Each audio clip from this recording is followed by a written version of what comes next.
can take it up. And let me share the book with you all. Let me just organize my book here. So I see there are new people here today, and good morning, everyone. Just as a reminder, please feel free to participate, share your thoughts, questions, experiences even. And this is not a lecture. This is really a study we would like to do very simple, very humble. And as a study, it's way better when we all participate if we can, all right? So we have stopped here on the item 11 last weekend. We are in the chapter Explanation of Physical Manifestation, chapter 4, and we will start today on the item 12. We can understand that highly evolved spirits do not concern themselves with matters that are well below them, but we would like to know if they would have the ability to do so if they wanted to, since they are more dematerialized. We have mentioned last weekend, and I think it was even Munir who brought that, saying that when we think high evolved spirits, not materialized spirits, there is a misconception sometimes that only low degree spirits can do physical manifestation, or at least that is the understanding of a lot of people. So let's see what they have to say here. They possess mental power as the others possess physical power. When they have need of the latter, they employ those who have it. Haven't we already stated that they use low order spirits in the same way that you employ porters? Let's finish that sentence and then we speak about that whole thing. We have already stated, we have already stated that density of the perispirit, if one may say so, varies according to the nature of the various worlds. It also seems to vary on the same world according to the different individuals. In morally advanced spirits, it is subtler and come closest to the perispirit of high order entities. On the other hand, in low order spirits, in low order spirits, it is closer to matter. And this is what causes the persistence of the illusions of earthly life in such spirits, to think and act as if they were still physically alive, possessing the same desires, we could almost say the same sensuality. So I will stop here, otherwise we will miss few parts that I think is important. Okay, going back to the beginning where he says here, they possess mental power. Every spirit possesses mental power, right? Every incarnated and discarnated spirit possesses mental power. The degree of that mental power depends on how he learned how to use his mental power, how he developed himself or herself morally, and how he conduct this knowledge. Because we have to understand that everything follows exactly the same mechanism. There are laws in the universe. They are exactly the same. But how we're going to use those laws is what makes the difference, to become evil or to become a good person.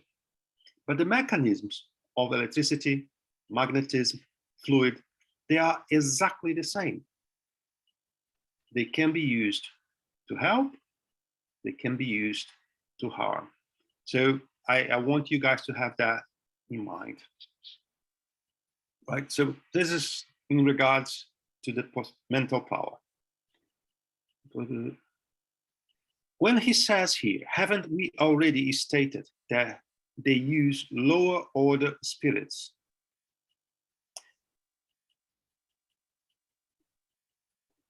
We need to see the meaning of those words. We need to first remind ourselves that when we're talking about spirits, we're talking about not the perispirit, right? We're talking about the source, the light, the origin of our thoughts, of our feelings. Likewise, the origin of our thoughts, our feelings here when we are in the body is not our body, is it? No, it's not. It's our brain, like, isn't it? I think everybody agrees that the sentiment we felt, how it is processed, is in our brain. We know that the sentiment comes from another place beyond that, right? But just for a quickly understanding, it's not my hand that feel like I touch something hot. I touch something hot, the signal is sent to my brain, is processed, and then I understand I have touched something hot, right? When he mentioned he lower order spirits, I don't want everyone to think that only evil spirits are able to perform physical effects. That's not the meaning. Many people understand as evil spirits that conduct physical effects. No, it's not that. And when we move a little bit lower here on the test, he mentioned about perispirit. Why he mentioned about perispirit? Because as we, as eternal beings, as spirits, we evolve, our perispirits become lighter and lighter. So as we evolve too much, our perispirit is so light and so far away from the matter that cannot interact with matter. So they need spirits. They are closer to the matter, to our matter, to be able to interact with our matter. The process of physical effect has two parts, the spirit and the fluids from the medium. So if the spirit is so far away from us, he won't be able to interact with our fluids in the matter. So we need a spirit that's not too far away from where we are to interact with our fluid and then touch the matter, interact with the matter, all right? And let me see if there's anything else more here that we can talk about it. Can I make a question? Sure. In this case, is using the question is about high level spirits. In this case, lower level spirits will be even a spirit that is above us. In this case, maybe above us.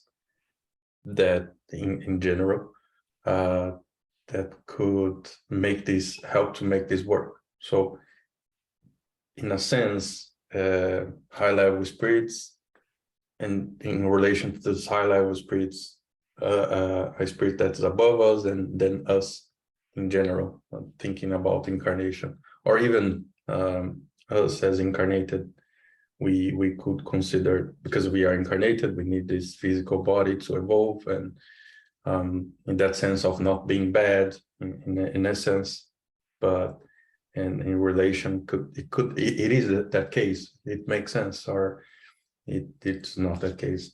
Mm-hmm. Your sentences are correct, Daniel.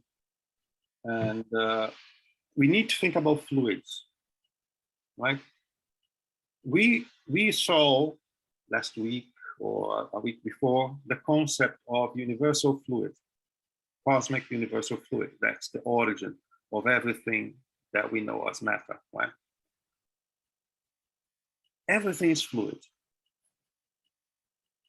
If I want to interact with a fluid where I am, I need to have the fluid compatible with that fluid I want to turn. Otherwise, it will not turn. When he says here that spirits, even from other globes, they will not be able to interact with our matter because their perispirit, their matter is different than ours. I'm just trying to make things more complicated to, who knows, have you curious enough to try to learn about this subject perispirit and things like that beyond that study here, right? And if I want to interact in my physical world, what do I need? My body, right? Without my body, I will not be able to lift a glass of water. Wouldn't be possible, right? When I discarnated, how can I lift that glass of water if I lost my physical body? I will need to be a dense spirit, if I can use that word. Why I'm saying dense? Because my perispirit cannot be very light, has to be dense. And I will need to find a medium, an incarnated medium, to give me his fluid from his physical body, so I will be able to interact with the matter. Because in principle, to lift the glass of water, I need to have this matter. So the way the mechanism happens is a spirit with the knowledge to perform such phenomena will get the fluid from the medium, and then he will be able to interact with the glass of water. In that case, from the book here, with the tables, with the baskets and things like that. All right? But Daniel, pretty good. And sometimes the words, they are complicated to understand. They do not make sense sometimes. So we need to find simple words to try to explain what it really is, because it's not a big science. It is a science behind everything, but it's not like a rock science. Okay. This density of the perispirit, which lends it a greater affinity to matter, is what enables low order spirits to be more skillful at physical manifestation.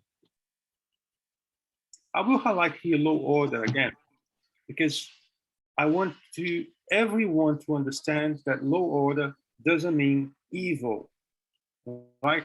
Let's expand it a little bit. We have spirits, good spirits, not so good spirits. Some people call them evil, right? If only the evil could perform physical effects, we would be living in a poltergeist every day, right? We would be seeing things flying around on the streets, at home, everywhere, every time, every day, every year, because there's a lot of low order, evil spirits. So we need to move away that low order from evil spirits, right? So I think that brings some questions, but feel free to do if you have any. But that's the way I see things. Low order spirits are more skillful at physical manifestation. Hi, Maria. Hi, Guilherme. Hi, everyone again. Now, just a question for us to ask ourselves: which order do we belong to? We know that there are, the main orders. We know, perispirits as the first one. The second one are spirits of a, higher degree. In general, the Earth is sort of in the middle of the third order. So we are low order spirits. I mean, most of us, I wouldn't say everyone, but very good. That means we are closer to matter than to, pure spirits. So when they say about low order spirits, they are talking about us. And the spirits who gave communication through the turning tables, for instance, to contact, they weren't, at least, you know, the ones we know, they weren't evil spirits. It was just ordinary people. Mhm. Some of them didn't even realize how they could do that, but they knew they did. The spirit talking to the Fox sisters, and you know. So when we talk about low order spirits, we think, you know, spirits very far away, you know, below us. Very good, Munia. Very good. Good example. Good example. Gil, it's Christine from Australia. Ah, Christine, very good. Hi. So really we're saying there that low order, and perhaps that's just for the general, for general people to understand in the day, that they don't mean people who are evil or spirits that are evil, but those that aren't as that aren't as close to being high level spirits and closer to God, if you like. So that's why Kardec put it as low order, because he couldn't, well, this is the way I see it, that was the way the people of the time when he wrote the book would understand, because you have to write so people understand what you're saying. And low order doesn't mean evil, means spiritually not not high level, that you know how to make things appear or disappear, but that you're learning. So that's why he's put it in the context that he's put it in. That's my thought anyway. That's how I read that. It is 100% right, Christine. And we have to remember that this book has been written in the 1800s, right? And at that particular time in Europe, we had the church, God, a couple of saints. Anything else was evil, right? That was the reality at the time, because God was the church. We'd chosen to select few people to become saints. Anyone else was evil. So yeah, you're totally right. He had to find a way to, not to shock, but to give a degree of evolution, if you like, to another class, another caste of spirits able to do it. Because he could have used the word evil here too, isn't it? And he did not. So you're totally right. Just giving you an example and how that is 100% what you said, Christine. We interact with some spirits back in my country or even here, and they used to be part of physical effects meetings. And they are not evil at all.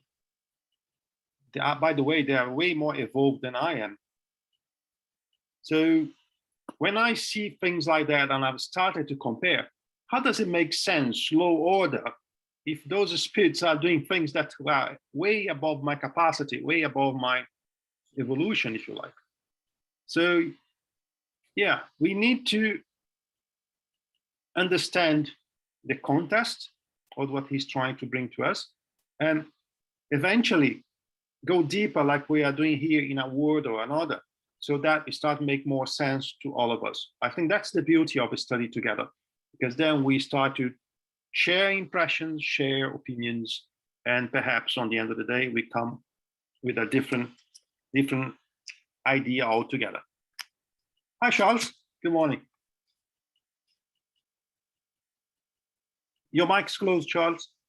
Roy. Hello, good morning, good afternoon, everyone.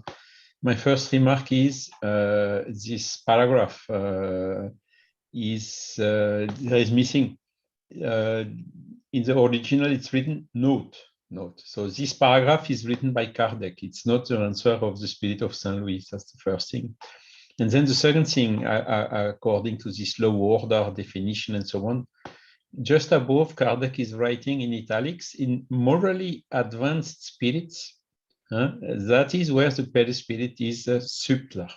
Okay, so he gives a criteria. It has to be not intellectually advanced, but morally advanced. Mhm. Very good. So that was Kardec's comment. Mhm. So he was evaluating what has been brought by the Spirit. Very good. It is similar to why a refined person with a fragile and delicate body and who is used to intellectual endeavors cannot lift heavy load like a porter can. The metal of his or her body is somewhat less compact. The organs are less resilient and the neural fluids is less intense.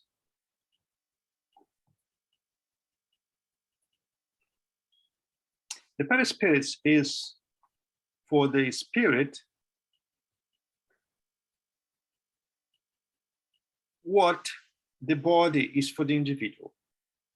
Its density results from the less purified nature of the spirit.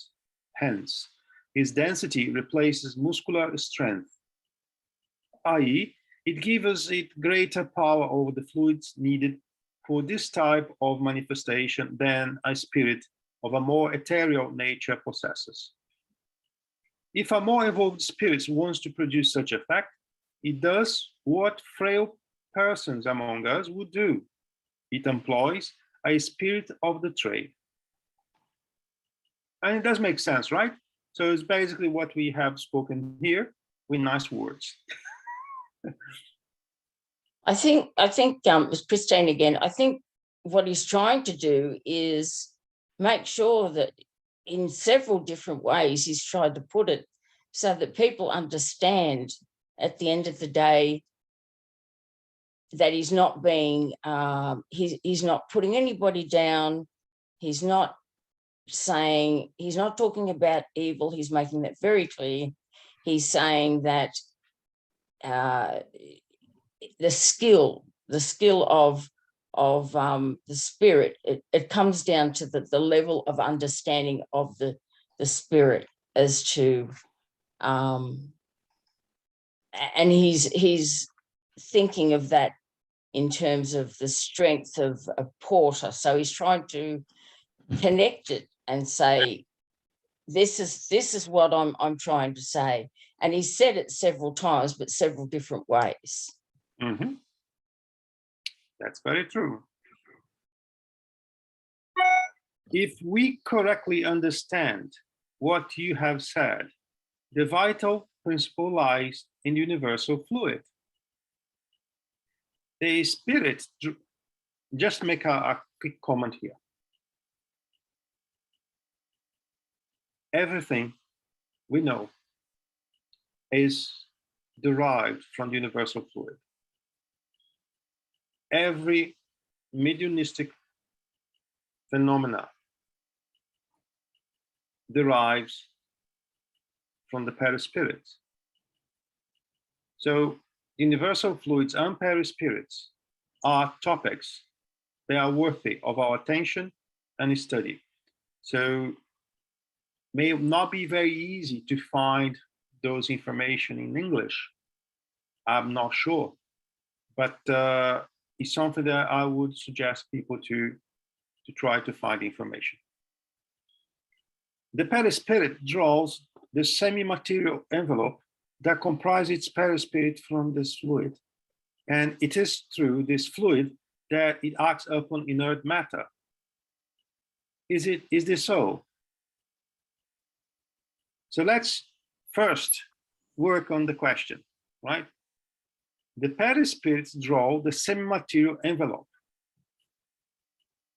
that comprises its spirits from this fluid. So the perispirit is made of fluid, is a semi-material fluid. So we can say that is a lighter degree of the fluid, right? Like air, like when we boil the water, it becomes light, becomes gas, right? Sorry. And it is through this fluid that acts upon inert matter. So is the fluid from the perispirit that acts on the matter. So that's the question. Yes, it means that it animates matter with a sort of artificial life. Matter becomes infused with animal life. On the end, we'll come back and comment here again. The table that moves under your hands is alive with animal-like life and obey the intelligent being itself. The spirit itself does not push the table as if it were some kind of physical load. And when the table rises into the air, the spirit is not lifting it with arms. Instead, the animated table obeys the impulse given to it by the spirit. So let's go back to the beginning of that sentence. From where the animal life is coming from? From where the fluid that gives animal life is coming from? Do you have any idea? From the medium? From the medium. For one or more mediums. So the animal fluid that the spirit will use to move an object is coming from the medium, right? So he says here that the spirit does not go under the table lifting the table. Says that he will use the fluid from the mediums and his will to lift the table, all right? 14. What role does the medium play in this phenomenon? I have already said that the medium's own fluid is combined with universal fluid accumulated by the spirit. The uniting of both the animalized and universal fluids is required in order to endow the table with life. However, you must not forget that this life is only momentary. It stops with the cessation of the fluid's action and often before the process is fully completed. As soon as the amount of fluids is no longer sufficient to animate the table. Okay, so here we go again. Medium's own fluid combined with universal fluid accumulated by the spirits. We need to think about a recipe here, right? When we want to make a cake, let's think about a tea cake. What do we need? Flour, milk, sometimes a bit of salt, sugar. So to make the teapot, you have to have what on the teapot? Tea, boiling water, sometimes sugar or whatever. So it's very much the same. We mix more than one product to be able to move the objects. The spirits to move the object need to use more than one fluid, if you like. Okay. Guilherme. Yep. One question. I understand the medium's own fluid. I know that some mediums have it and some mediums have different kind of fluid. But when they say the fluid accumulated by the spirit, universal fluid, so that means that some spirits, I assume that every spirit can accumulate the universal fluid, or does it have difference between spirits, how much they can accumulate of the universal fluid? You're going deeper and deeper. That's very nice. First, we need to understand that our physical body is an accumulation of the universal fluid, right? So our physical body is a very good example of how universal fluid is accumulated. Likewise, the perispirit for the spirit is also an accumulation of the universal fluid. On top of that, he also can get fluid from mediums, animals, nature, and else. So the key point is to be able to produce such phenomena, first of all, you need to know. Otherwise, your cake will never happen, right? If you don't know how to mix the right proportion of each product you need, you're not gonna have a cake on the end. For the spirit, it's exactly the same. He will get the animal fluid from the spirit, from the medium. He will get fluids from his own perispirit. He can get fluids from animals, vegetables, and knowing how to mix the proportion of all of it, he will surround the object with that fluid, and then with his will and knowledge, he'll be able to perform such phenomena, right? Talking about now different fluids from different mediums and different spirits. Everyone has different fluids. The fluids are a consequence of what we are. The fluids are a consequence of our choices too. So there isn't a single medium that have exactly the same fluid as the other one because of his path, because of his choices, because of his own characteristics. That's why we don't have so many mediums capable of donate fluid in abundance enough to have such phenomena. The spirits is the same. The fluids, they are required for the spirit to perform their activity we saw here today. That cannot be from a very evolved spirit, because his fluid will be so light that won't be good enough to produce such phenomena. He will need the assistance of a spirit that has a fluid not so light to be able to interact with the other fluids and to move the matter. Did I answer your question? Yes, yeah, it's true, like very. I just put like, it's like a footprint. I mean, I like a fingerprint. Every spirit, every person has different fluids. Like, okay, thank you. Thank you. It is a fingerprint. It's an energetic fingerprint. Yeah, That is thank the you. result of our actions, our choices, what we are. Hi, Munir. Help me here, Munir. Okay. In fact, I just want to add some questions here to try to understand it better. We can understand that animalized or animal fluids, they come from living beings in general. I'm not talking about the qualities of this animal fluid, but the animal fluid comes from living beings in the physical world. Yeah? Yes. Can we say that? Yes. Okay.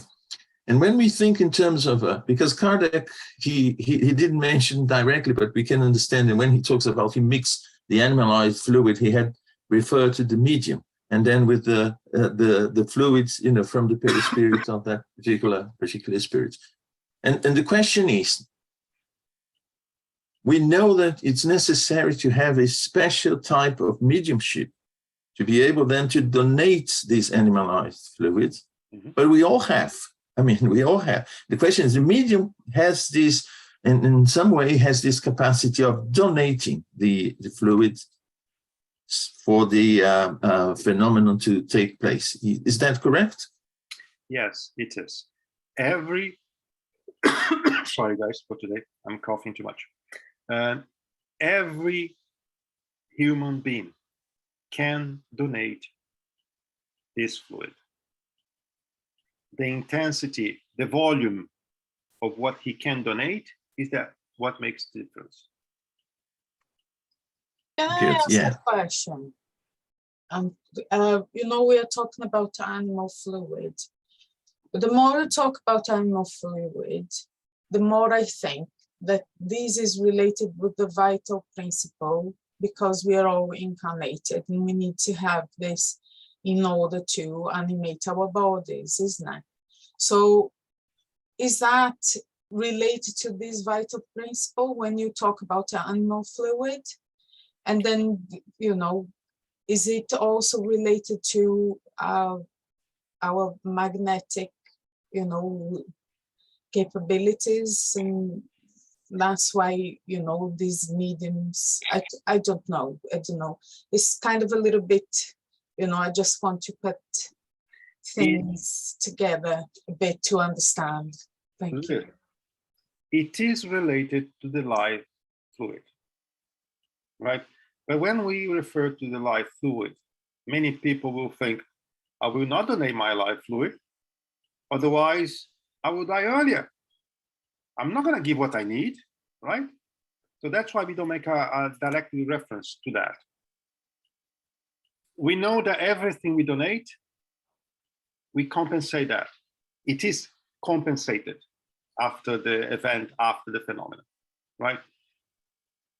The life fluid is also, we can also say, is a derivation of universal fluid.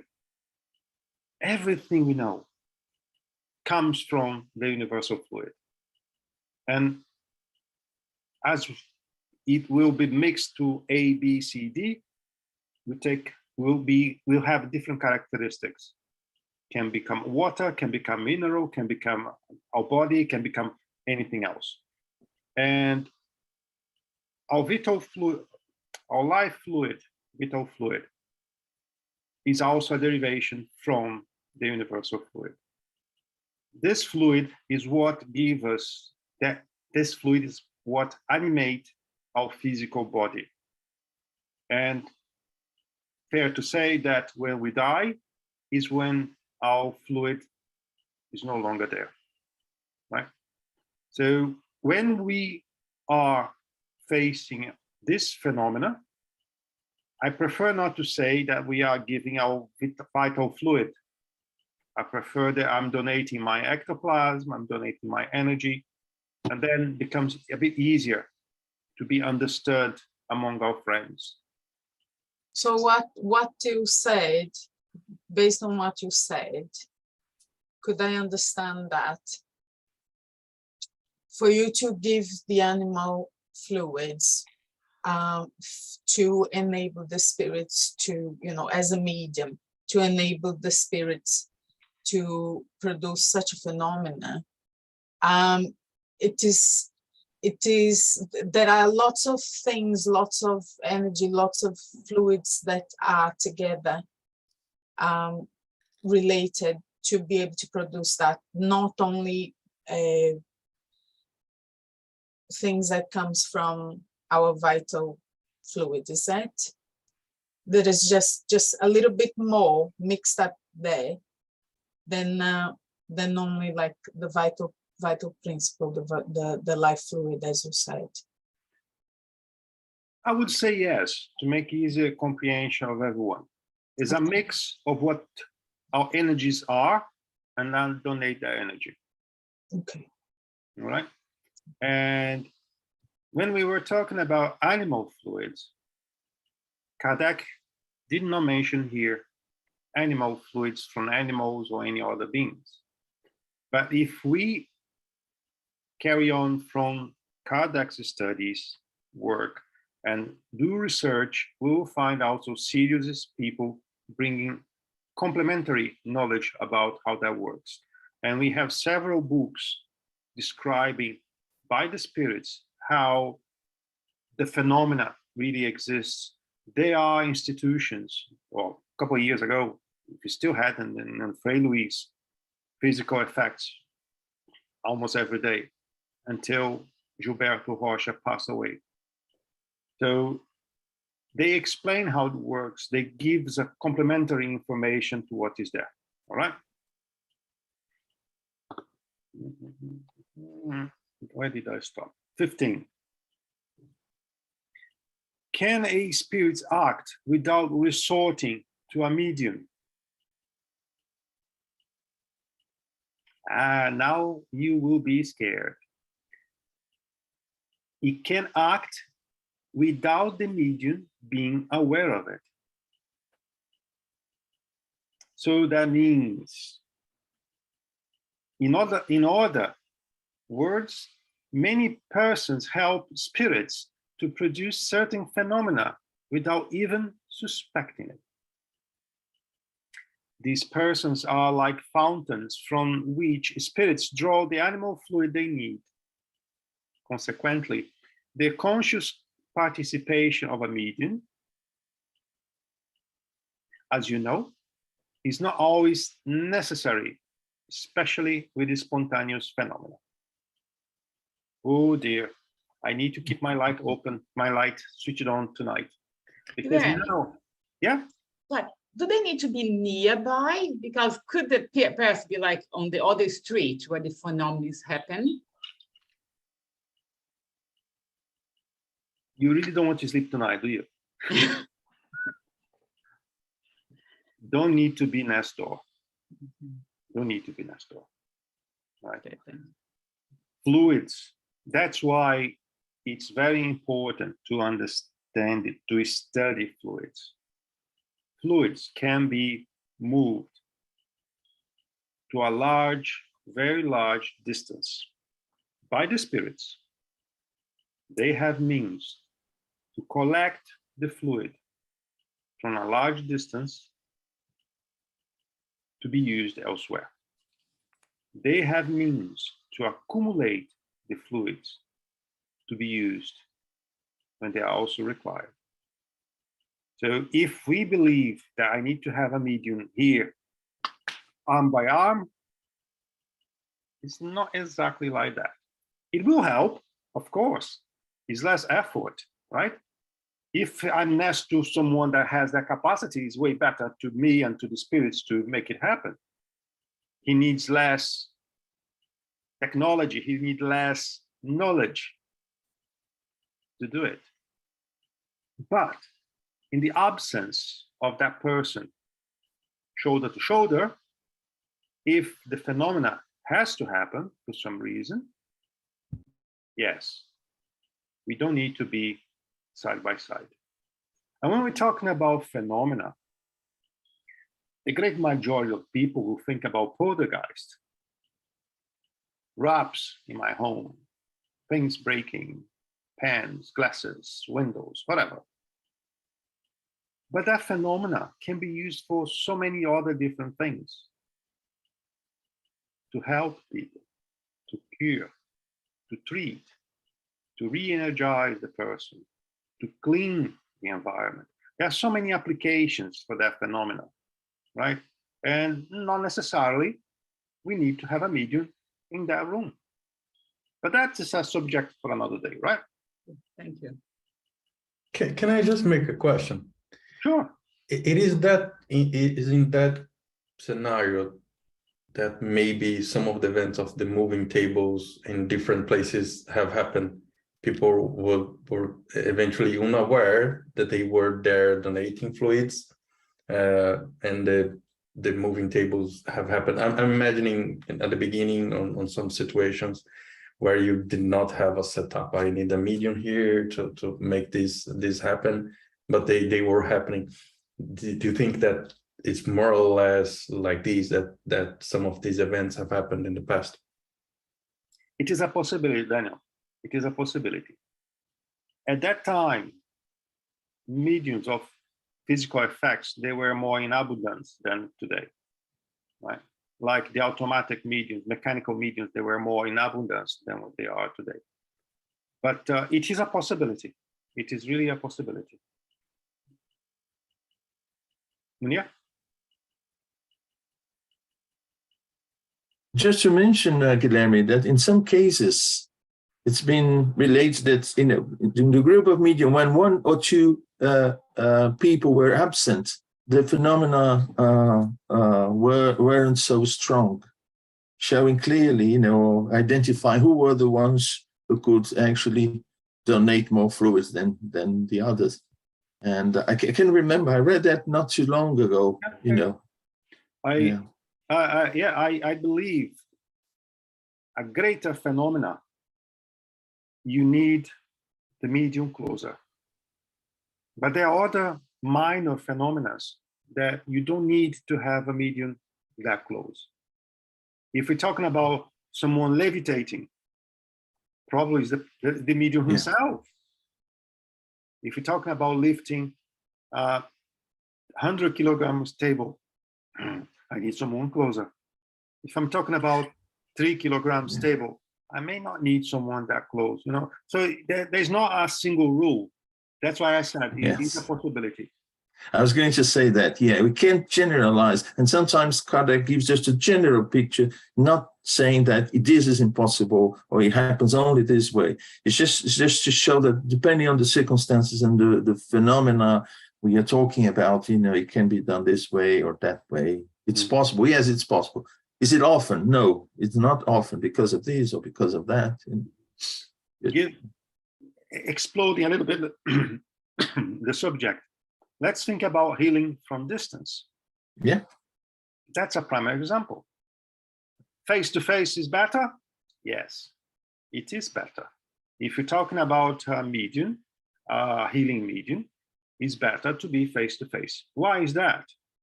You donate from a glass to another straight away. You're not packing that glass of water, putting a bubble wrap, sending by mail to arrive at a distance, and then the person needs to unwrap the thing and drink the water. It's not like that, right? So if we want to have a comparison, it's pretty much a good example.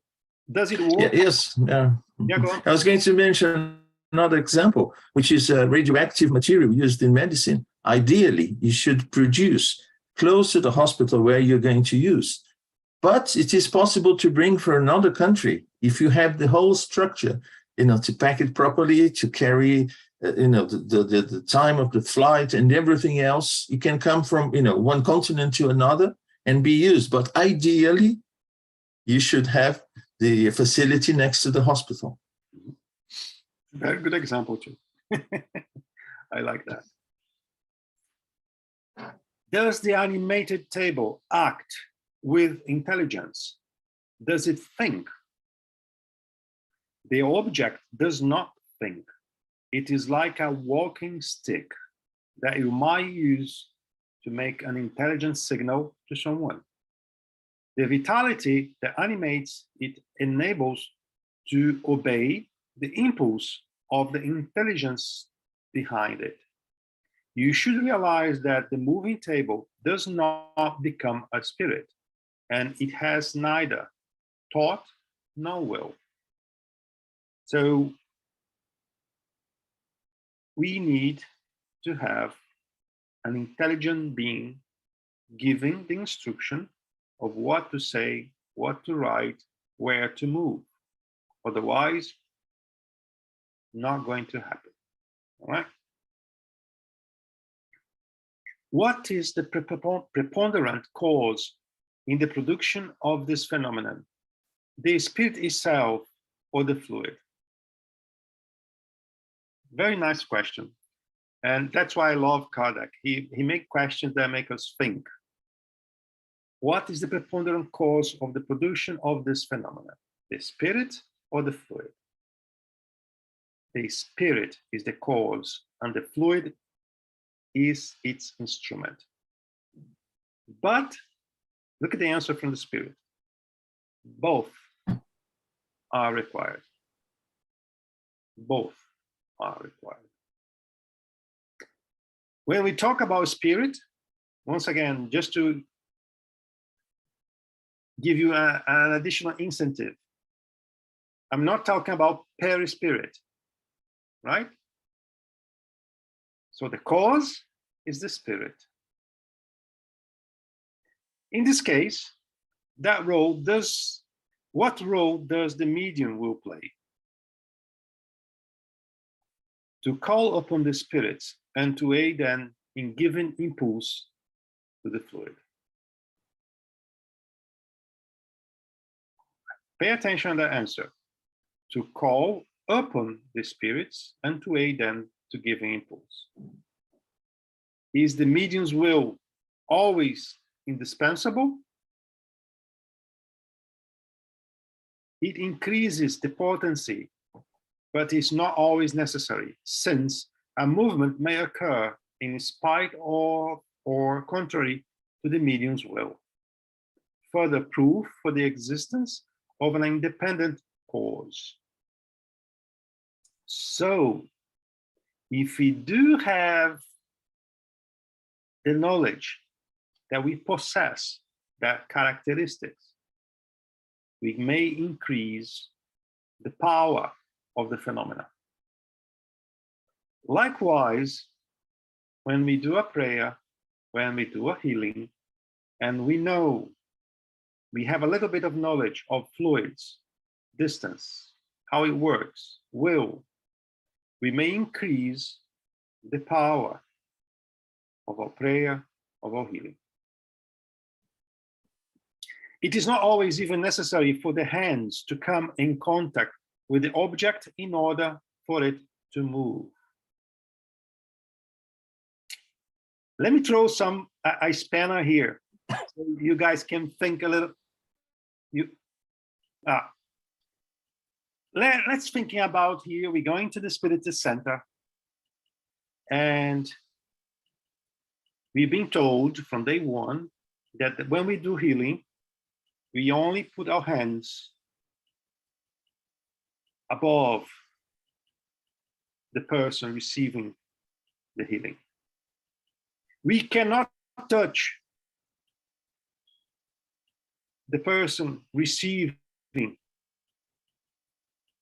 the healing.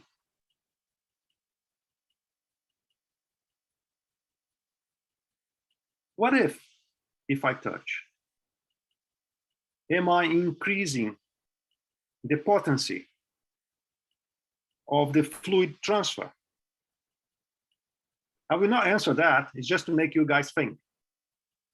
Am I helping to transfer that fluid? And then many people say, Jesus only put the hand. Come on, we're talking about Jesus. He did not even need to be there in the first place, right? We're talking about normal beings, earth to earth like, you know? So I'll leave that with you guys so you can think. Almost always, all that they are needed for is to provide the initial impulse. But after the object has been animated, it can obey the will without any physical contact. So what he's saying here is that before the table start, you touch the table to give a kick on the table to move. And then after you can remove your hands. Of course, this depends on the power of the medium or the nature of the spirits involved. Moreover, even the first contact is not always needed. We have proof of this in the spontaneous movements and dislocations that no one even thought about causing. They had an enormous amount of reports saying that things start to fly around. They start to making noises, and they didn't even know there were mediums there, much less touching the object. And that happens anyway. But I want to get your attention to something here.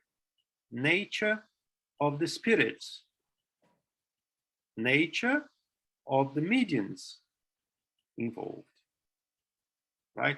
Why I'm saying that? We don't want us to think that I will make an exercise today. I'm gonna move my glass of water. Nothing's going to move. Perhaps I don't have what is needed. Perhaps the spirits that are here with me they don't have what is needed, right?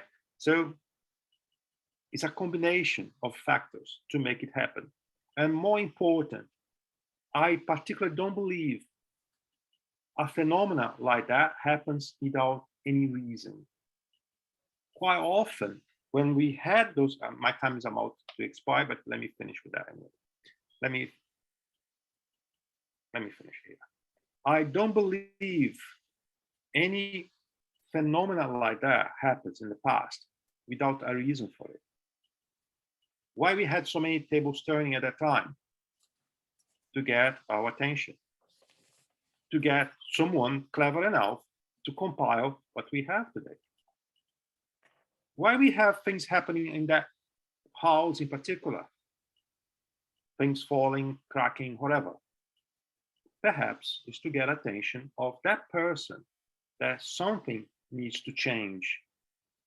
Something has to click to allow them to know they have their characteristics and how to use their characteristics afterwards.